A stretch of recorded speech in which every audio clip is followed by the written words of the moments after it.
So back once again, guys.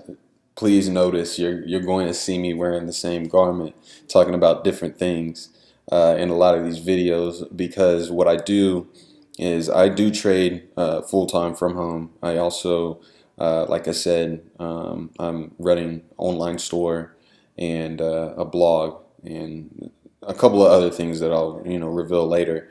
But I do these videos in batch, so I want to get all the concepts out there and then leak it out to you guys. So don't mind me whenever you see me in the same outfit from the day previous. I promise I'm showering. I promise my hygiene is on point and all that good stuff. Anyways, guys, so there was another thing I wanted to kind of touch on. Last video, I spoke about risk management and the importance of strike rate and kind of understanding how you can have a strike rate that's low and still be a profitable trader. A lot of the, emphasis is going to be on strategy whenever you look other places because everybody wants a master key, more or less. Everybody wants that golden strategy that's going to kind of promise them a result. Um, and when I say everybody, I don't mean that literally. I mean most beginners, most people who are out there desperate to kind of get consistent and hit results and make a lot of money so they can spend a lot of money, type of thing, right?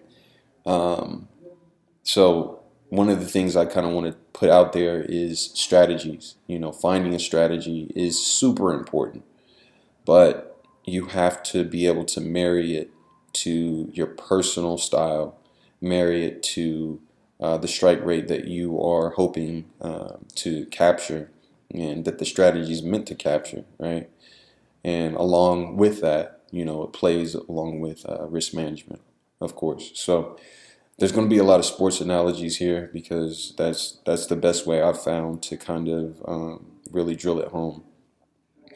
Um, if in baseball they call it, if you're a five tool player, then you can do a lot of different things.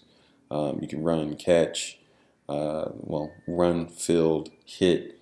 You're a threat for stealing bases. You're a threat for having a good batting average. You got a good glove. You got a good arm. Wait a minute, I got to get this right. Hold on. I might have to edit this part. Your legs, your arm, your glove, your bat, and I'm missing something else. Uh, Maybe awareness, maybe just smarts in the game. I don't know. I have to look that up. It's been a while. So I used to play ball.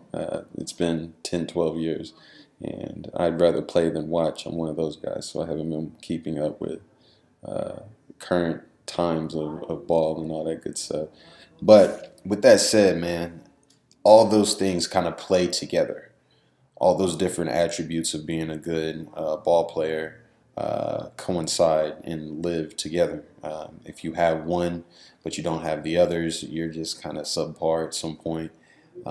If you have all those things, though, you really kind of stand out and you reach higher levels.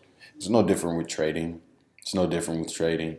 Um, and we can look at that and say, okay, I'm really good at my entries, but my trade management sucks. So once I'm in a trade, I'm not really good at picking my target or allowing um, my intuition to work for me. That you'll develop intuition, not just going with your gut, period, but something that you actually develop.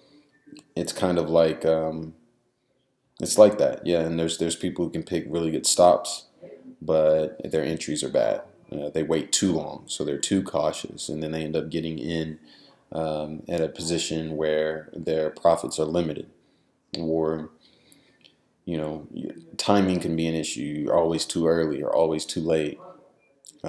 Their position sizing can always be a little bit off. Maybe you're not good at what's required as far as doing quick math to make sure you don't mess up and create costly rounding error type of thing.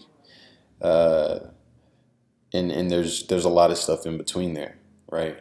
So with trading, I approach it like a sport. I also approach it like a business.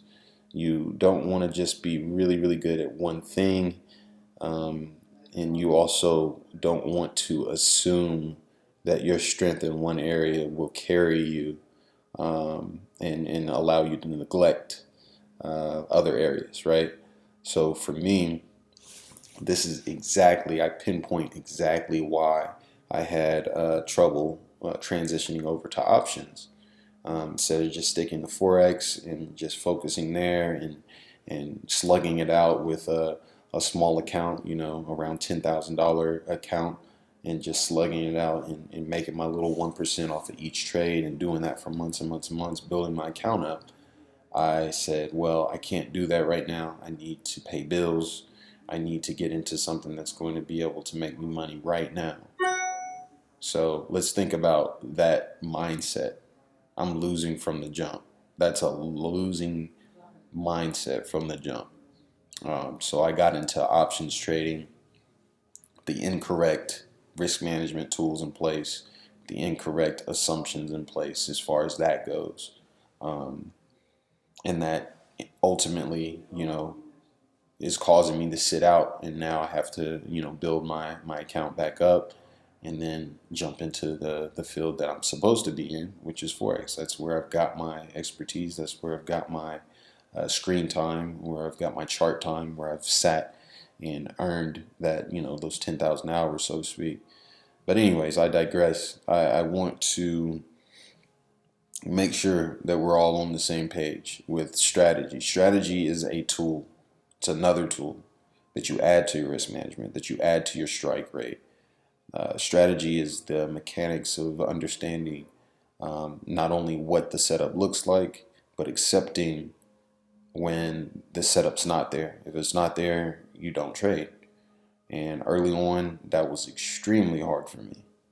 And it's probably going to be extremely hard for you if you're a newbie. But once you've been doing it for a while, there's almost a nonchalance that comes along with when you're looking at your charts.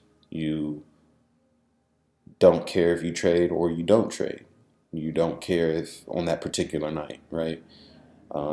And I say night because I was in the habit of catching the London session and positioning myself to win from the London session.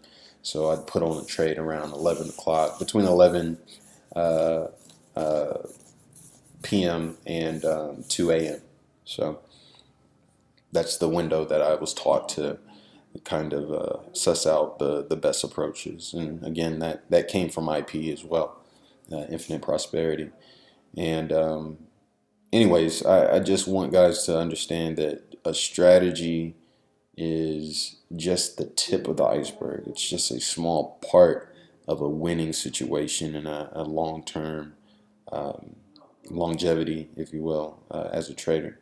So we're going to get into that. We're going to start showing some charts, but I'm going to also have a lot of this kind of content where you're just going to be looking at my beautiful face and hearing me talk about what kind of approach wins psychologically.